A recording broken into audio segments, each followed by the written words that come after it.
mga kakusina! Ako po ulit si Ate Angel ng Kusina ni Angel, and for today's video, tuturuan ko po ulit kayo ng another easy dessert recipe na for sure ay hindi mo pa nagagawa sa iyong kusina, kaya't panoorin ang buong video dahil madali lang po ito. So this time, meron po tayo ditong medium size of lianeras, tapos po nilagyan ko lang yan ng 2 tablespoon ng white sugar. And then, syempre, lulutuin po natin ito sa mahinang apoy para mag-caramelize yung ating sugar at hindi po ito maging mapait. Kapag nakuha na po natin yung ganitong kulay, iset aside lang natin ito bago. Ganun lang din po yung gagawin ko sa iba pang mga lianeras. So in total, 4 na medium size of lianeras yung nagawa ko dito. So kapag naluto na natin yan at na caramelize na natin lahat ng ating sugar, set aside, gawin na po natin yung next procedure. Para sa ating jelly flan, kakailanganin po natin dito ng isang sachet or 24 grams itong leche flan jelly powder. And yes, kung mapapansin ninyo na buo-buo yan. So, ang ginawa ko, tinunaw ko to sa 3 cups of water, and take note na hindi pa nakabukas yung apoy sa ating kalan. So, habang tinutunaw ko siya, inisip ko baka expired yung product. Pero, nakita ko naman na hindi expired. So, tinunaw ko lang to ng maigi. And then, nung natunaw na yung ating jelly powder, naglagay na po tayo dito ng isang lata or 360 ml na evaporated milk. Naglagay rin tayo dito ng 1 can or 390 grams ng condensed milk, pinch of salt, and teaspoon ng vanilla essence. So kapag pagsama-sama na natin yung ating mga ingredients dito sa ating kasirola at natunaw ng maigi yung ating jelly powder, pwede na po nating buksan yung ating apoy sa ating kalan over medium to low heat. So dapat medium to low heat lamang po para maluto ng maigi yung ating mixture, at the same time ay makukuha natin yung makinis talaga na jelly flan. And then hahaluin lang po natin ito ng hahaluin hanggang sa makita natin na kumulo na yung ating mixture. So habang hinahalo natin yan mga kakusina at hinihintay natin na kumulo yung ating mixture, please don't forget to like and follow yung ating Facebook page, Kusina ni Angel. Kung meron ka ring Instagram, pakifollow na rin ako doon, Kusina ni Angel. At kung gusto mong matuto pa ng iba pang mga recipes o kaya naman gusto mo ring mag-share ng mga niluluto mo everyday, pwede kang sumali sa ating Facebook group. Andyan lang po yan sa ating Facebook page. And yes mga kakusina, kapag nakita nyo po na kumulo na yung ating jelly flan mixture, pwede na po nating i-off yung apoy sa ating kalan at isinalin ko lang po itong lahat ng mixture ko dito sa aking lianeras. And mapapansin niyo apaw yan kasi sinakto ko na 4 yung magagawa nating jelly flan dito. And hindi naman kayo magsisisi kasi nga makapal din yung magagawa ninyo. So kapag naisalin na natin to dito, set aside natin yan, palamigin, hintayin natin tong mag-set or mag-firm bago natin gagawin yung ating cream mixture. Para naman sa ating cream mixture, pagsamasamahin po natin ang mga ingredients kagaya ng 1/3 cup na cornstarch, 1/4 cup na glutinous rice flour, and then syempre, tutunawin po natin yung ating mga dry ingredients sa evaporated milk. So in total po, gumamit tayo dito ng 2 lata ng evaporated milk na meron tig 360 ml. Tapos, nilagyan ko po iyan ng 1 cup of water.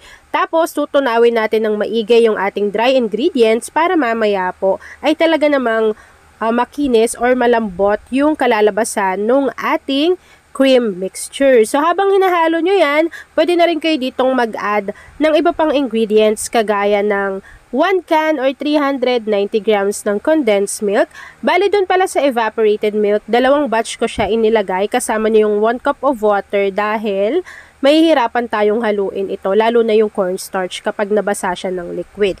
So naglagay rin tayo dyan ng half teaspoon ng vanilla essence at pinch of salt para lang din po pang balance ng sweetness. Tapos hinalo-halo natin yan ng maigi, and then lulutuin po natin ito over medium to low heat, and then continuous po natin yung hahaluin hanggang sa makuha natin yung tamang consistency. So ano nga po ba yung hinahanap natin ditong consistency? So dapat ang hahanapin yung consistency ay yung para lang po siyang cream mixture. So habang hinahalo nyo yan, mamaya-maya mahihirapan na kayong haluin to dahil kumakapal na nga yung consistency ng niluluto nating cream. And then after po nun, pwede na tayo mag-ready ng mga microwavable tubs. So ang ginamit ko po dyan ay yung tag 750 ml.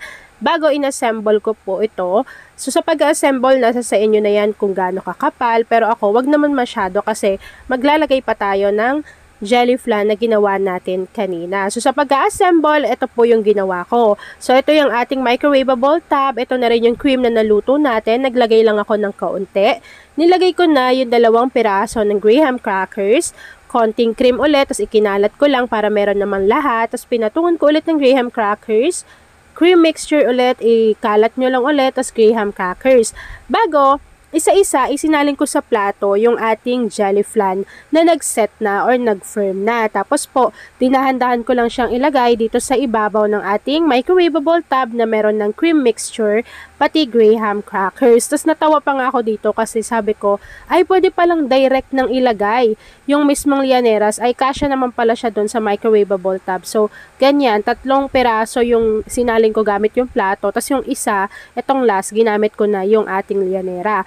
Tapos kung mapapansin niyo yung gilid-gilid, 'di ba may space pa yan dyan, lagyan nyo lang na natitira pang cream. So tansyahin nyo na lang, pero yung nagawa ko namang cream mixture ay sumakto po sa 4 na tig 750 ml na microwavable tab. So kapag naayos yun na yan at naging ganito na po yung itsura ng ating dessert, ilalagay lang natin yan sa ating chiller, wag sa freezer. Kasi po maninigas yung ating jelly flan. Ayaw naman natin yon. So, ilagay nyo lang yan sa chiller, palamigin. Siguro mga 30 minutes lang, okay na yan kasi nag-set naman na agad yung ating cream mixture. Ayan, so aayusin ko lang itong mga kakusina and then after po nun, ipapakita ko na sa inyo kung ano yung natapos nating easy dessert recipe. At ayan na nga mga kakasina, so kapag napalamig na po natin yung ating dessert, pwede na po natin tong i-enjoy. At ayan na mga kakasina, tapos naman po ang ating easy and creamy na